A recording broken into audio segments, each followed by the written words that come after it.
This is just a phase of life. Or তাৰ পিছত যেতিয়া তুমি ডাঙৰ হৈ চাকৰিত সোমাবা তুমি বহুত মানুহ লগ পাবা and this will be just a passing phase in your life. You just got to learn something. You are just experiencing what is love. So don't think that this is the end of the world. This is just the beginning of the beautiful emotion called love.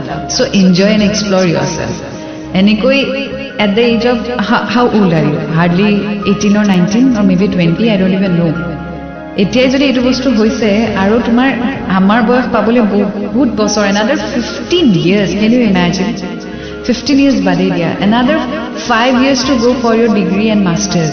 এই 5 বছৰ তুমি কিমান মানুহ লগ পাবা তুমি জানানে? হয়তো তাইক আকৌ লগ পাবা, হয়তো তাইৰ নিচিনা আৰু বেলেগ মানুহ লগ পাবা. You never know what do you have in life. So please, ইমান এনেকুৱা সৰু কথা এটা, this is just the beginning. একদম সৰু কথা এটা একেবাৰে পাহৰি যাবা. পিছত যেতিয়া you will grow up and then you will get married, you will recall this story as just one of your childish stories. I assure you this and I wish you all the best.